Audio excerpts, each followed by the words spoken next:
Hello, ladies and gentlemen. Welcome to another thing where I talk about things. Today, we're done with the Skellingrim campaign, so we're going to start talking about some things that are somewhat related. Initially, this wasn't what I intended to talk about, but I got on track thinking about this because we're going to talk about customization and personalization in games, because I started thinking about how much I really like this and how excited I get when I feel like I have like a lot of customization at my fingertips. And it was spurred because I'm playing in another D&D campaign. This one I don't run, where I'm playing as Dr. Daniel Putterdale, and Dr. Daniel Putterdale is finally level 8. He's like, if you're familiar with D&D, he's like level 6 wizard, level 2 cleric, and don't worry, I'm not going to go really in depth into like role-playing stories or anything like that.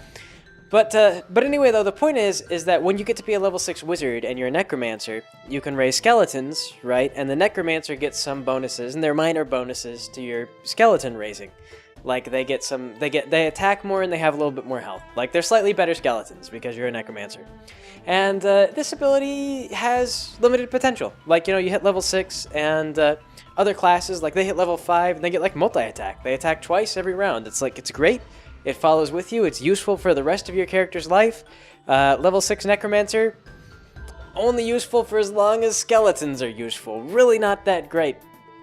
But I was thinking about it, and one of the things that you can do, and one way that you can actually make the necromancy thing work, is you can become a huge pain in the ass for your GM. You can take all your spell slots, and you can use all of them, or all the relevant ones, to summon skeletons. You can just go to the graveyard and raise a full-on, like, field army of skeletons, and then just march them into the dungeon and say, like, alright, GM, tell me what happens, because, you know, I'm going to go take a nap while my skeletons deal with the problem.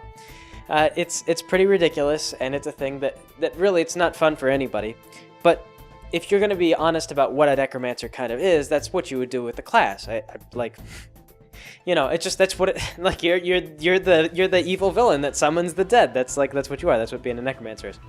And I didn't want to do that, because I wanted to continue playing the game, and I wanted everyone else to continue playing the game as well. I wanted to see more of the game. I also, skeletons aren't very social, and that's like Putterdale's thing. So what I thought about instead, and this struck me as really cool, was like, well, what if I were to get some enchanted equipment for the skeletons, and I beefed them up a little bit, so that they could survive. And like in D&D, you get all this gold, and so you're just sitting on all this gold. And I started thinking to myself, like, yeah, what if I just build this like enchanted panoply of armor for each skeleton to wear? Like, I'll raise 4 of them, and they will be the Putter Guard, and they'll have these spells. And I started kind of like looking at, like, all right, so skeletons have this weakness to bludgeoning, and they normally only have like such and such amount of health, but they get this buff, and if I take this and I do this, and I got really excited about it. Because two things, and this is where we come back to the point of the video. I was customizing a creature in the game, which is, they call it challenge rating like 1/4, which is incredibly low. Like, they are beneath a first level character in terms of strength. Like they're really just worthless monsters, very expendable. But I had taken them, and I had started to develop this plan to customize them, to bring them up to be on par with, like, say, a 2nd or 3rd level fighter, or something like that. Like, I was going to get them 2 swords, like enchanted swords. I was going to get this, like, amulet of false life. I was going to give them health and stuff like that. But then I started looking into, like I got excited about it. And you know, the GM told me, like, well, you know, like, there's not really any rules for enchanting, so I'll think about it, and I'll figure out some way that we can kind of make this work. So there's kind of like, so you know, so that's good. But when I started to actually like look at the rules, like specifically to see like how does this work, and what would you do if you were to like think ahead, like if you wanted to spend all of your character's money on like customizing your skeleton guard, because you're a necromancer and this is what you do, is you raise the dead. How would you go about it? And I found that the system just kind of shut you down on everything. And I rag on D&D a lot. I probably rag on it more than it deserves. But one of the things that I'm always ragging about with D&D is I'm always kind of annoyed that, like, everything happens at this predetermined level. Like, you get to level 5 and there's your multi-attack. You can't really rush that. You can't save up points. You can't save up money. You can't do anything to get to that point any faster than to just play the game and gain the experience. You know, it's not quite as bad as like a video game, but it's pretty close. And this has always bugged me about D&D. I didn't like this. So I got really excited about this whole skeleton plan, and I started thinking about, like, here's what I'll do now to get the skeletons up, and then in the future, like they'll need these buffs, and maybe like these things could work. It's like, oh, and then there's this move that'll like maybe this could buff their attacks, and this would do this, and that would do that, and it would keep them scaling. But as I started to look into rules for like how exactly would you customize your minions so that they will scale with you, and you can kind of take them with you to be, they still would be too weak for us. Like they would get one-shot killed by most like big spells. But the point was that they would survive maybe 1 or 2 encounters, and it would be worth investing my character's entire amount of money into them. And when I started to realize that, like I was reading through the book, and it was like, yeah, enchanted equipment, basically unobtainable. Like the book is just like the Dungeon Master's Guide for D&D is just like, yeah, like this should not be done. Like if your players want to do enchanted items, tell them to go to hell. Like they give you some recommendations for kind of how you can do it, but they say things like, yeah, if your character wants something like useful, like a +1 sword, it should take them like a year. Like they have to be out of the game for a year, so they've got to retire that character, and you'll come back to them a year later, and they'll have a sword of +1. And so it's like Dungeons and Dragons kind of looked at this and they're like, man. Like, look at all the customization the player has at their fingertips, all the ways that they could, like, personalize themselves and their minions and their horse.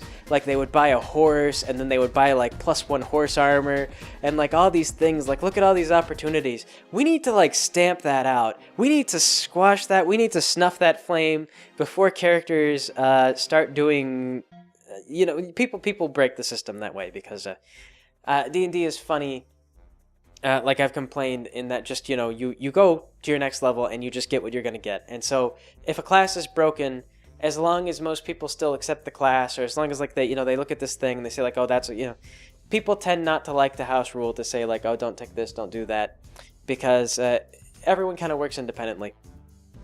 In fact, just recently I saw like this thing where this guy was talking about, he's like, oh yeah, I took all these feats and I played this game for a long time and I was going to upgrade my character. What he wanted to do is he had like a crossbow, and he took all these feats to eliminate all of the penalties for using a crossbow, so that he could multi-fire the crossbow. He could do like volleys of it, and this is totally absurd. Like if you know how a crossbow works, you load in the arrow, and then you crank up the crossbow, and then you fire the crossbow. So there's no way in hell that you could get a multi-fire crossbow where you fire the crossbow, crank it up, load it, and then you have to reload it every time. It was impossible.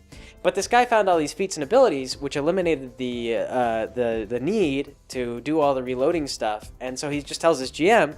You go through, you spend like every 4 levels, you get like a feat or whatever. And so he got like a feat, he waited 4 levels, he got a feat, he waited 4 levels, his like 2 or 3. He waited until he got all his feats, and then he told the GM what he was going to do. And so he had all the equipment, he had all the feats and everything like that. He built his entire character around this idea that he was going to be a rapid-fire crossbowman. And he was doing it, I think, because he wanted to be funny, and he knew that it was silly. And the GM told him, that doesn't make any sense, don't do it. And the trouble is that he had put his points into, like, he put his character towards these crossbow-specific feats, and because the GM told him that was stupid, he couldn't do it. And so it was kind of one of those things where it was like, the GM was kind of a dick because it ruined this guy's character, but the whole reason this guy made his character was because it was silly and impossible and didn't really make any sense, and might have been something that he probably should have mentioned to the GM that he was doing in the first place. So the GM might have said, that's dumb, like, please don't do that. D&D. Funny system. I say it doesn't really focus so much on customization.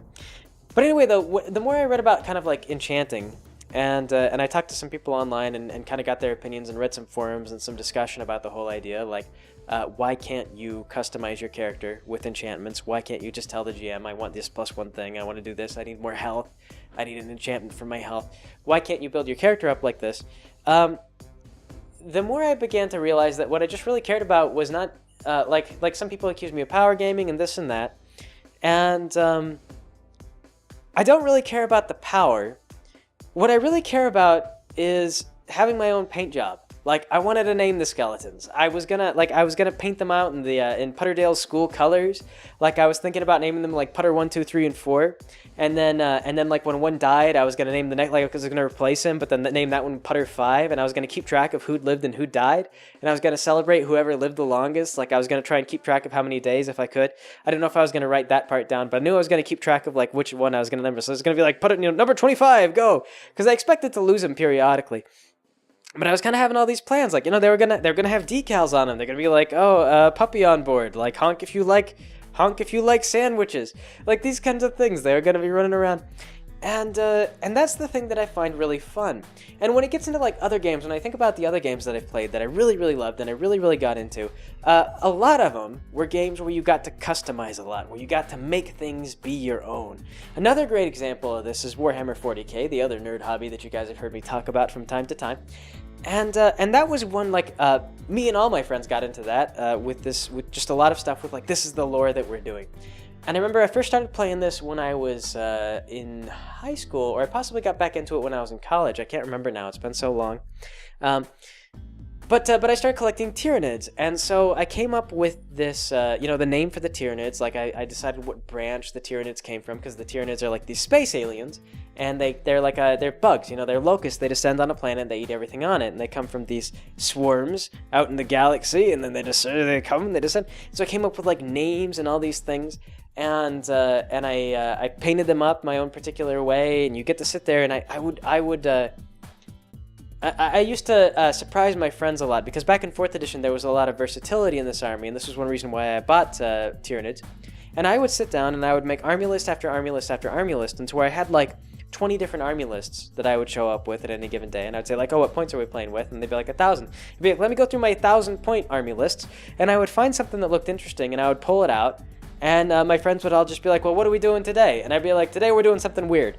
And I just had like lots of different ideas for just like different formations and different kind of like military, like these just different ways to organize the bugs. Sometimes big bugs, sometimes little bugs. Whatever the case, it was a lot of fun for me. I really enjoyed tinkering with all the army lists and thinking about different ways to kind of bounce the different units off of each other.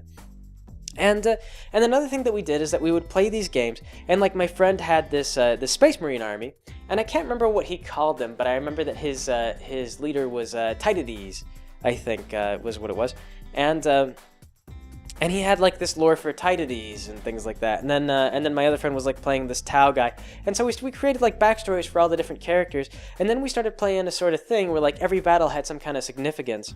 And when one of us won a battle, it was like on this planet, and we were making progress across the planet, winning or losing. And the Tyranids were gradually just eating the whole place to death. But I remember just having lots of interesting kind of things like that. And this led to, as certain characters did certain things in battle, like we had one guy who came down with like a power fist, and we found like, oh, the power fist is like just a big glove you punch things with. And through like some really lucky rolls, he single-handedly punched this great big monster to death. And then I remember he became like the Monster Slayer. And so what my friend started doing is he would paint a skull, like as well as he could. He wasn't that fantastic of a painter, but he would try to paint like a skull on this guy's power fist or somewhere on his body every time he killed one of my large bugs. And he would kind of make it a point every game to try to position that guy in such a way that he might be able to fist fight with a big bug. And this just became kind of a thing. I can't remember what his name was. It might have been Diomedes. And then he was just like Diomedes the Kingslayer or whatever. He was the guy who punched the big bugs. And a lot of times he failed, a lot of times he got devoured, but we kind of just like turned a blind eye and we pretended, oh, that wasn't really Diomedes, that was someone else, that was one of his sergeants. He was just wearing the Diomedes. He's fine. They dragged him back to the ship and they got him medical attention. And so yeah, but he always lived, and the only times when anything he did counted was when he killed a big bug, and then we would all kind of laugh and we'd be like, that Diomedes, he killed the bugs, stuff like that. We used to play with Sandler, and Sandler's guys too. He got like one. He had a commander, and he was like, oh yeah, no, this commander is like a rich kid, and he had this thing like what he would do is he would Death Star his commander. And he was just like, he bought every single piece of equipment that he could, like all the most expensive and best pieces of equipment. And a lot of times he lost because of it, but it was funny because his commander was so durable and so not worth getting in a fight with that almost every battle, only the commander survived. And so, like, the joke was always that, like, oh, he retreats and lives to feed his men to the multure another day. So that was kind of a funny just joke, like lots of customization and things like that. Enjoyed it a lot. Like, I named the different hive formations. If something fun and memorable happened, then I'd remember that. And I would start to, like, you get this stuff, this green stuff is what it's called, and you could use that for, like, modeling putty. And you would go with you would take the kits that you bought, like the model kits, and you would add things. You'd add, like, pincers to the faces of the monsters that wouldn't have been there before. You know, I even designed some of my own monstrous creatures, because for a while they didn't have box sets for you to buy. You couldn't like, buy the Tyranno King. Shoot, I don't remember what it's called now. But there were a bunch of monsters that just they released rules for them, but they didn't release models, so you had to make your own. And I just made my own. Like, I would buy one box set, and then I would take some of the parts, and I would, like, mold some stuff, sometimes out of clay, and just build my own guys. And I got really into it. Like, I was one of the really hardcore 40k players. Like, I admit, I bought a Forge World thing. I got a Hyrule. And you know you're a huge 40k nerd when you're buying from Forge World, because that stuff is just balls out expensive.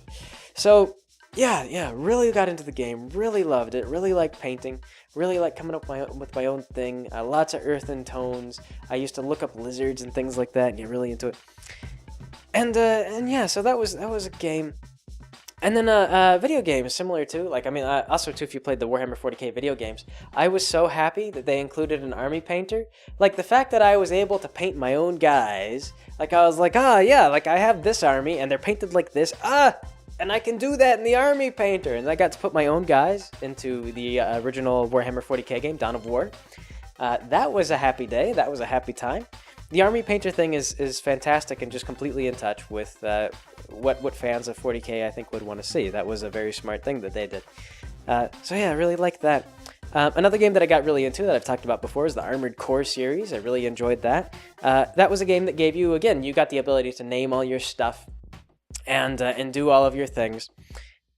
And you would kind of choose what parts to build your robot out of, and there were optimal parts, really. Some parts were so good that they were banned from, like, online play or competitive play. I don't know if there's a very large competitive scene, especially in the West, but there were competitive parts, or parts that were more competitive than others. But I used to play back in the day, back when I first played Armored Core.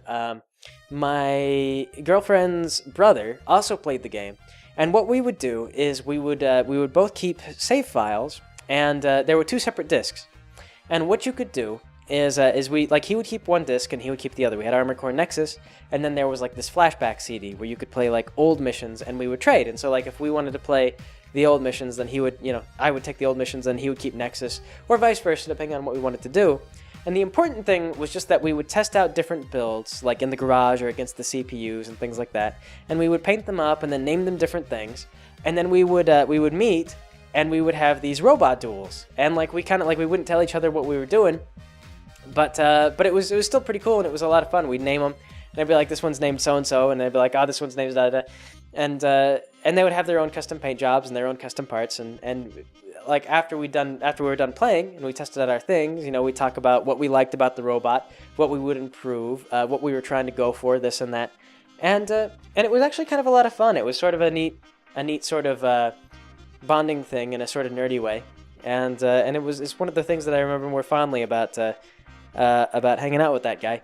I mean, there were a good number of fond memories, but it was one of the things that I really enjoyed about hanging out with him was the robot battles, the customization, and building your stuff and having your own name on everything. And when you think about it, like, it's not just for nerds that this kind of stuff goes on, because a lot of games nowadays too, they do the microtransactions, and you can buy cosmetics for virtually everything. And I feel like this is a idea that fosters a lot of loyalty in people, because when you go and you buy, like, a hat in Team Fortress, it makes it your character. It's no longer just, like, the character. You're no longer playing just the spy. You're playing your spy. Like, your spy has this hat. Your spy has this particular, like, he's not wearing a left shoe. Few other spies wear this combination of hat and zero left shoe. So it becomes your spy. And a lot of people complained about hats and say, like, it ruined the game, it ruined the silhouettes of the characters. And to some extent that was true. But I feel like for the people who got into cosmetics, who really did like cosmetics, it helped them build a stronger bond to the game and made them feel more personally invested into the whole thing.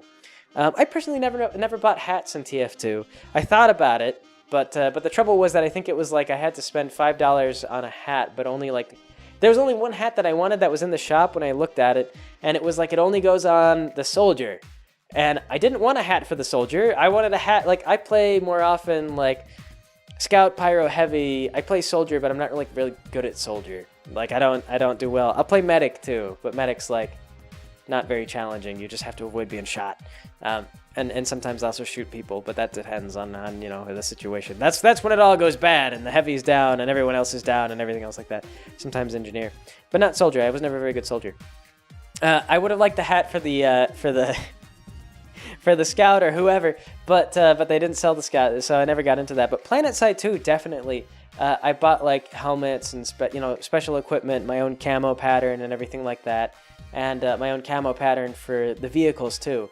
So that way, whenever we played in a group online, if I spawned a vehicle, it had my camo pattern, and we knew that was my Sunderer truck, that was my Valkyrie, that was me. This was my thing. This is my character. This is me, and it was much more personal. I wasn't just one of the faceless stormtroopers. I was an individual. I had my own camo. I was personal. So. Yeah, people will like pay to have that kind of personalization. It's a big deal, and I just think it's like a major part of fun in just about any kind of game. And it's also, I think, why when we talk about role playing, why I think so fondly about Hero, because Hero is like nothing but customization, and all this stuff really comes down to like it's why people like Minecraft too, because you kind of build your own bases. I remember, of course, like Minecraft has hit off. When I first started playing Minecraft, I remember the first ever server that I joined, a multiplayer server with friends. We all kind of split off and we each made our own bases. And we all took so much pride in the bases. Like, I remember I hollowed out a mountain. And I had all kinds of things going on in the mountain. And I had like these stairways that went around the back. And then they went downstairs into the mines below, where I hunted for supplies and things like that. And then I had like trees up on top of the mountain. So proud. So cool. So cool. Everyone loved it. I loved it. My other friends were kind of more in love with their own thing, but that was because they made that thing. They personally built it. They personally customized it. And they were always excited whenever someone would come over and look at the thing that they built. And that was the big appeal about Minecraft, was that you would build all this stuff. And I think that's why people love to put their Minecraft videos online so very much, is because if you film yourself and you post that stuff on YouTube, then other people get to see your personal space that you built, this thing that you went through all the trouble to build. You know, you're very proud of that. That's you. That's a part of you. You put time into that. And yeah, even Let's Plays, the big appeal of Let's Plays, and one of the things that was kind of fun about doing like Queen Latifah and KB and even the Legacy of Kain stuff has been that it's kind of a more personal take on things. Like, I built this character, and then this is what my character does. And being able to share kind of that personal touch of the game is exciting and fun, and just kind of makes the whole thing feel more alive and real and a part of you. You know. So the online experience is helps a lot with the customization and everything else like that too. And yeah. But anyway, yeah, just amusing on that whole thing. It's a thing that's probably here to stay. And back before I started like actually buying cosmetics from games I liked, I used to kind of look down on it because I was like, who would buy a game for a fictional pixels, to put some pixels, to have some pixels float around your character's head. And I used to think like, what a waste of money. What fools to be parted with their money. But once I started doing it, I have to admit that it really actually made me like the games more. I felt more into them. I enjoyed them more. So the people who do that, the people who actually buy those cosmetics and have fun doing that, it actually does improve their gameplay. And you can't say that someone is a fool for doing something that increases their happiness of the game. And when you think about it, when those cosmetics are maybe like $2 or whatever, that's like no time at all. That's less than what most people earn in an hour at work. And you flip that much over for a Slurpee, and a Slurpee wouldn't last as long. So maybe not a Slurpee. I think those are like $1. But 2 Slurpees. But 2 Slurpees still wouldn't last very long. You drink them and then they're gone. No more Slurpees. Yeah, depends on how much you value Slurpees over cosmetics, I guess. But yeah. Customization. It's a great thing. It's a fun thing in games. It's something that I really latch onto. Something I really enjoy. It's the type of thing that I'll just pour over meticulously and get really into. It's also the kind of thing that the big problem with those games, though, I will admit, and the reason why it's so badly discouraged in D&D, I believe, is that you get people like me who love customization. They love that personalization. And you sit down and you start to look at, like, what's the best way to make my thing be good? Like, what's the best way? And sometimes in those games you find that the best way, it's all the same. And that's unfortunate when you don't have enough, when your customization isn't strong enough. Like Armored Core, I mentioned, is a game with a lot of different parts, but if you look online, while it's not true that you're always going to build the exact same thing, you will find that most players will recommend almost the exact same parts verbatim. They'll say, like, basically, when you build your robot, start with these parts, and then to get to the build you want, remove them and replace them with these parts. So it's like, if you need lots of energy, replace this arm with this arm, and then you can have these weapons, you know. And it's you still get that customization, you still kind of get that feel, but people have figured out the pathway that you have to go down. And I suspect D&D might be the same. It's in a similar strait, because if you look at kind of what they provide to you, they're not really consistent, where they're just kind of like building along the way. Like, you know, you might look at, like, a 5th level spell is sometimes not as useful as, like, a 2nd level spell. Sometimes 1st level spells will, like, stick with you for a long time in that game. You know, like, they're not all necessarily designed to be better than each other. It's kind of like they just do a thing, and then the people who wrote the book just tell you, like, and that's a so-and-so tier spell. And you just take their word for it. Enchantments are the same way, like items, enchanted items in D&D are the same way. And I think that the trouble is that if you give people the ability to completely customize and they can just buy anything that they want, sooner or later you're going to go online and you're going to find a guide that will tell you specifically what equipment you need to maximize every character. Because characters themselves don't actually customize very much. You know, the fighter's always going to get his multi-attack at 5th level, and so on. So, you know, you really could go online and you would say, this is what you do. It's kind of similar to an MMO. You know, MMOs will do that same thing. They'll tell you, when you get to this level, you want to buy this because it'll stick with that. And there might be different builds, but there'll be like a orthodox build. Like, there will be a core build that most people will go for and they'll gear towards. So I suspect that's what they're trying to do with D&D. But it was also a thing that came up a lot in Warhammer.